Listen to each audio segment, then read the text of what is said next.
Hoje a gente vai mergulhar na fundação da política climática do Brasil. Estamos falando da Lei de 2009, que criou a Política Nacional sobre Mudança do Clima, a famosa PNMC. Pense nela como a planta baixa, o projeto original de toda a ação climática no país.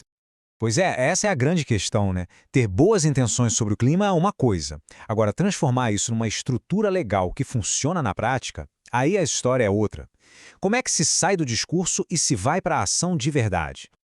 E foi justamente essa a resposta que o Brasil deu em 2009. Essa lei foi criada para ser esse plano mestre, e é exatamente isso que vamos fazer agora. Desmontar essa estrutura para a gente poder entender cada uma das suas peças. Bom, antes de mais nada, para entender qualquer plano, a gente precisa falar a mesma língua, certo? A lei, de forma bem inteligente, já começa definindo alguns termos que são a base de tudo. Vamos dar uma olhada. A primeira palavra é mitigação. Segundo o artigo 2º da lei, isso quer dizer todas as ações que tentam reduzir as causas da mudança do clima. Ou seja, é sobre diminuir a emissão de gases, é atacar o problema na sua raiz. Na outra ponta, a gente tem a adaptação. Esse termo, que também está lá no artigo 2º, já descreve como a gente se ajusta aos impactos que já estão acontecendo ou que vão acontecer. Aqui o foco é em lidar com as consequências.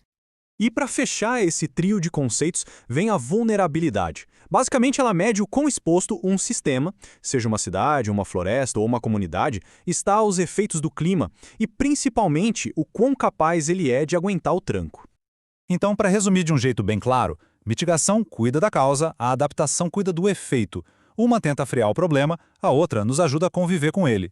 As duas são essenciais, são duas faces da mesma moeda e a política climática precisa das duas andando juntas. Ok, agora que a gente já está com o vocabulário na ponta da língua, vamos para o que interessa, o coração da lei.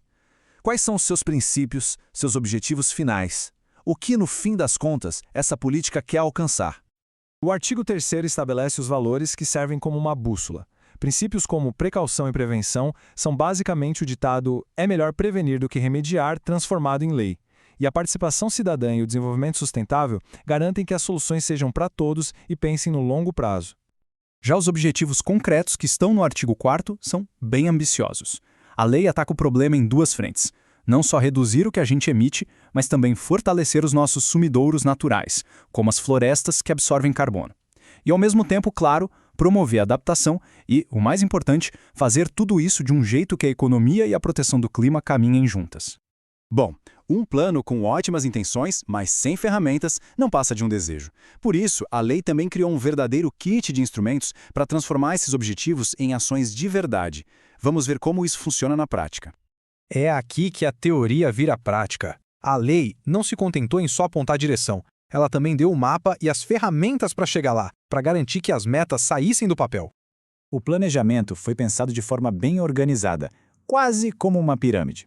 No topo está o Plano Nacional, que é o grande guarda-chuva. Abaixo dele, vêm os planos de ação para setores específicos, como energia ou agricultura.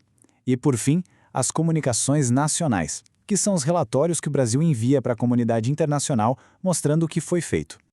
E, claro, nada disso funciona sem dinheiro. A lei foi bem esperta nisso. Lá no artigo 6º, ela criou mecanismos dos dois lados. Do lado público, com o Fundo do Clima e verbas do Orçamento Federal. E do lado privado, criando incentivos como impostos diferentes e linhas de crédito especiais para chamar empresas para participarem dessa empreitada. Para fechar, a gente chega na parte talvez mais ousada e concreta da lei. O compromisso com um número específico que o Brasil se impôs lá em 2009. E isso foi um passo gigantesco. Em vez de ficar só em objetivos gerais, a lei foi lá e cravou uma meta na pedra. Deu ao país e ao mundo um alvo claro para a década seguinte. E o número é esse aí. O artigo 12 da lei estabeleceu esse compromisso, reduzir as emissões que eram projetadas para o ano de 2020 numa faixa entre 36,1% e 38,9%, um número bem audacioso para a época. É muito importante entender o contexto aqui. Era uma meta voluntária e baseada em projeções do que aconteceria. Mesmo assim, foi um sinal muito poderoso da seriedade do Brasil no cenário global, definindo um caminho bem claro para os anos seguintes. E com isso, a nossa análise de hoje nos deixa com uma reflexão. Uma lei de 2009, um projeto desenhado há mais de uma década, mas que estabeleceu a linguagem, as estruturas e as primeiras ambições. A questão que fica no ar é: como é que esse projeto original continua moldando e influenciando as decisões climáticas do Brasil até hoje.